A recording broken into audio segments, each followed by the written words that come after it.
Coming up on PE This Week. All this violence has to go.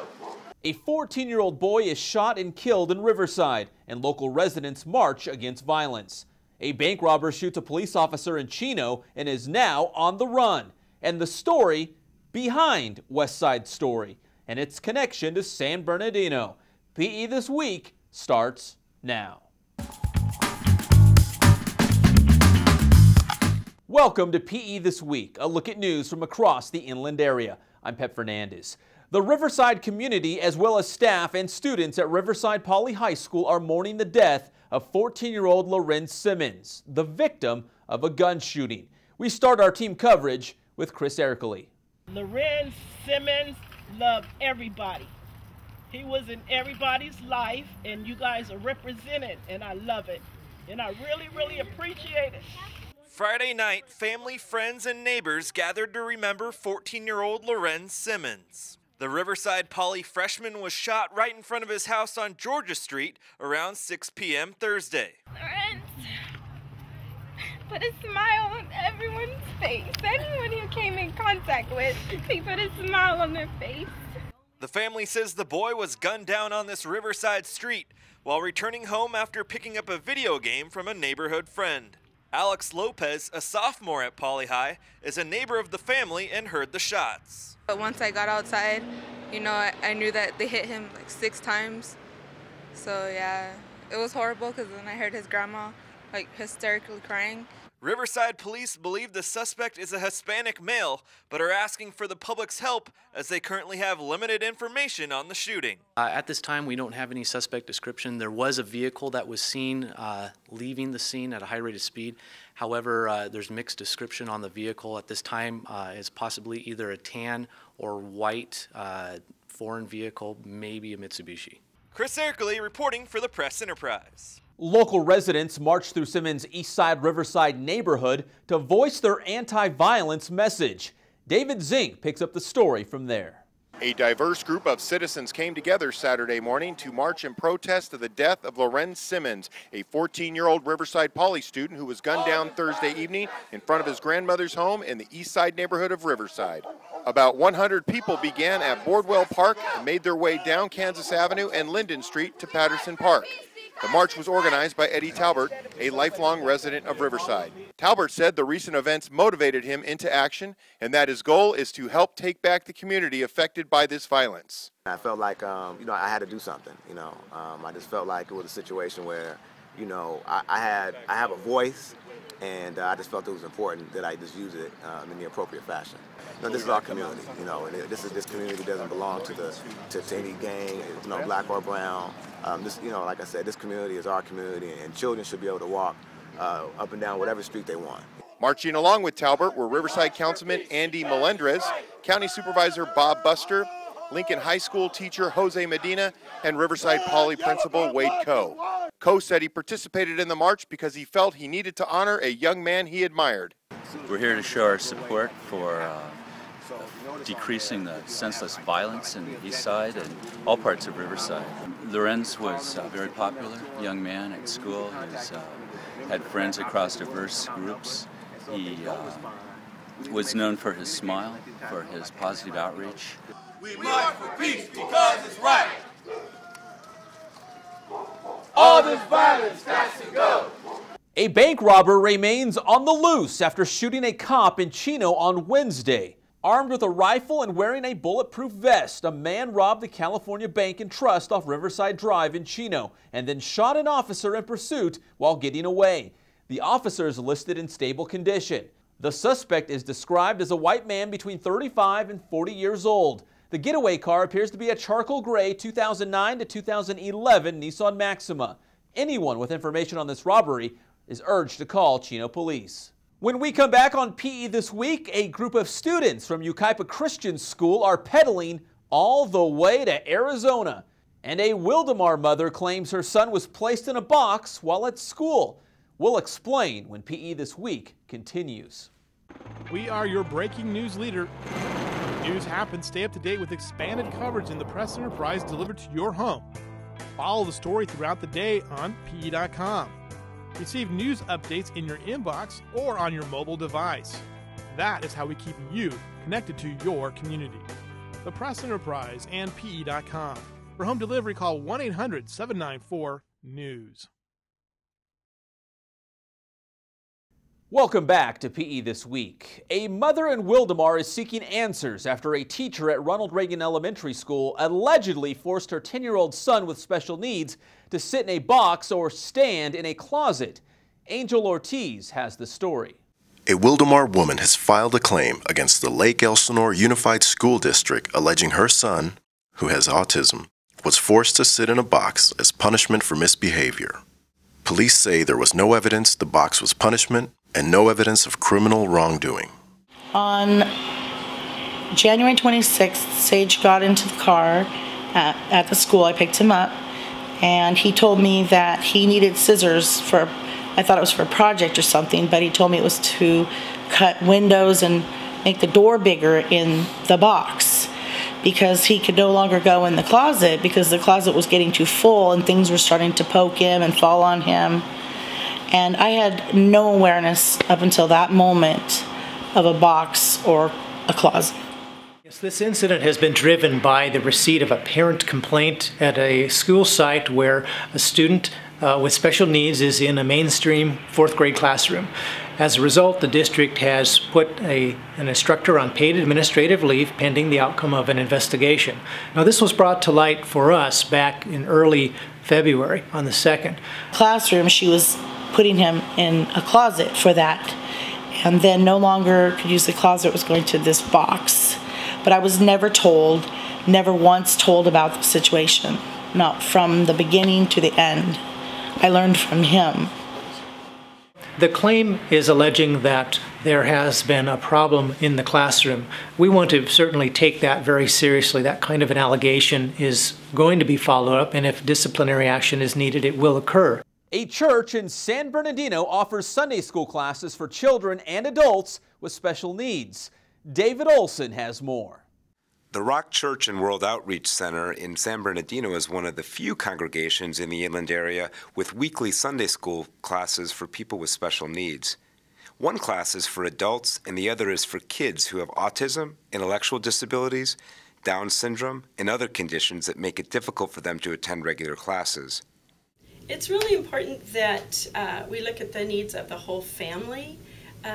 Just like with children, we want to teach the Word of God on the level that they can receive, but also the parents, knowing that their children are in a classroom where they're being taught, where their needs will be met, they can be in the main service having their spiritual needs met, receiving the Word of God and being able to apply it to their lives, to be better husbands and wives, to be better parents.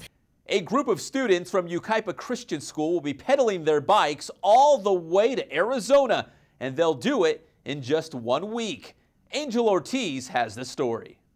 10 students from Yucaipa Christian School will ride 360 miles to Arizona on Saturday.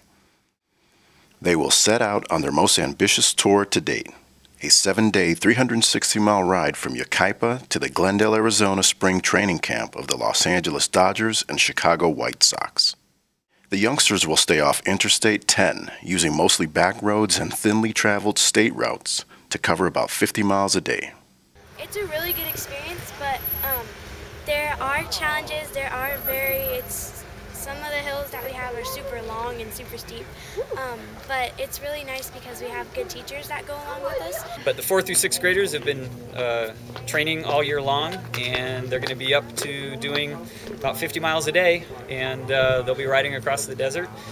We've got a support crew of parents and doing some fundraising for our school and going to give them a life-changing experience. When we return on PE This Week, La Sierra University selected a Muslim speaker for a prestigious lecture, and we'll tell you how San Bernardino played a role in Westside Story. That's next on PE This Week. We cover the issues you care about. Here at the Press Enterprise and PE.com, local news matters whether you live along Route 66 or on Main Street. We provide regional analysis and in-depth investigation of issues like education, transportation, the environment, and much more. Important matters are covered here. That is how we keep you connected to your community. The Press Enterprise and PE.com. For home delivery, call 1-800-794-NEWS. Welcome back to PE This Week. Westside Story is one of the most famous plays of all time, but it almost didn't happen. David Zink has the story's connection to San Bernardino. Tonight won't be just any night. Tonight there will be no morning star. Westside Story is one of the most famous plays and movies in American history. But it likely never would have gotten made without the inspiration of a fatal gang fight in San Bernardino in 1955. Two Hispanic gangs, the Raiders and the Bullies, had a fight outside Johnson Community Hall on that August night. The Raiders considered the hall their turf, and the Bullies ruled Kingman Avenue just 8 blocks away. The fight led to the death of Robert Garcia. Oh, moon, grow bright and make this endless day, endless night. Raider Rudy Lopez, who still lives in the neighborhood, said he left the dance at the hall that night to back up his friend and ended up driving the fatally injured teen home. Well, somebody came inside, yelled that just a fight outside with the Raiders. So then once he heard it, we just dropped everything and went outside. The guy was already gone. Like, he was long gone, I guess. So we just picked him up, put him in my car, out to his mom's house, out to the hospital, and that was it. The creative team of Westside Story couldn't figure out how to tell their Romeo and Juliet tale in a modern setting. Coincidentally, they saw a newspaper article in the Los Angeles Times about the fight and decided to use it as inspiration for their story. Today, about 10 members of the Raiders still meet twice a month to talk about old times, and they were surprised to hear the fight saved Westside Story.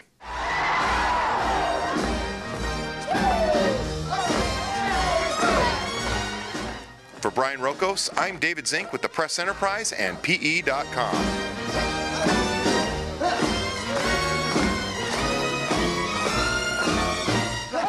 La Sierra University will make history on Saturday. The Adventist-affiliated school for the first time has picked a Muslim speaker to deliver the Paul J. Landa Memorial Lecture. Najiba Saeed Miller is an assistant professor of interreligious education at the Claremont School of Theology, and she'll talk about Christian-Muslim relations in this country. You know, my goal is really to give people a flavor of what is the state of Muslim-Christian relations in the United States, and also to harness the power of religion for a positive role in society. Still to come on PE This Week, some inland area girls love diamonds. Softball diamonds, that is, and they're shining at the college level. That's next on PE This Week. We are your breaking news leader. News happens. Stay up to date with expanded coverage in the Press Enterprise delivered to your home. Follow the story throughout the day on PE.com. Receive news updates in your inbox or on your mobile device. That is how we keep you connected to your community. The Press Enterprise and PE.com. For home delivery, call 1-800-794-NEWS. Welcome back to PE This Week. The inland area is a hotbed for softball talent. A recent college tournament in Cathedral City featured many of our high school stars. Chris Ercole steps up to the plate and has the story. Many of the top Division I college softball teams facing off over the course of the 4-day tournament, and many of the best players on those teams come from our very own Inland Empire. From former Cajon star Bridget Washington, now at Texas, to Santiago twins Cameron and Kristen May, now lacing it up at San Diego State, the Inland Empire is definitely making its mark on this weekend's Cathedral City Softball Classic. It's weird, but also exciting because you're on a different team now, so you kind of get your competitive side out, so you just want to really do good against them. 35 of the best Division I softball programs will be facing off at Big League Dream Sports Park through Sunday. Former high school rivals like Roosevelt's Destiny Martinez and Santiago's Brianna Terang now share the same outfield together as they go to battle against the likes of former Norco pitcher Tegan Gearhart and the Stanford Cardinal. It's awesome. It's fun to see everyone in college. I mean, coming from Santiago, we had a lot of players that went D1, and it's nice to see them grow. It's nice to see them play and have fun and just see them do well. When we come back on PE This Week, Mother Nature dumps snow in the Yucaipa area, and this giant rock is finding a new home. That's coming up on PE This Week. We cover the issues you care about. Here at the Press Enterprise and PE.com, local news matters whether you live along Route 66 or on Main Street. We provide regional analysis and in-depth investigation of issues like education, transportation, the environment, and much more. Important matters are covered here. That is how we keep you connected to your community. The Press Enterprise and PE.com. For home delivery, call 1-800-794-NEWS. Welcome back to PE This Week. A winter storm brought snow to the Yucaipa Oak Glen area. Temperatures dropped and the snow stuck in some parts. Many people took the opportunity to enjoy the snow, especially the kids. It also made for some great views of the nearby snow-capped mountains. While some folks saw snow, others saw this giant rock. It's a 340-ton granite boulder. It's being transported from a Riverside area quarry to the Los Angeles County Museum of Art, where an artist will use it as part of his project. The rock will need 11 nights to complete its journey from Riverside to Los Angeles. Now that's an art project that will definitely rock. I'm Pep Fernandez. We'll see you again next Thursday. Thanks for watching PE This Week.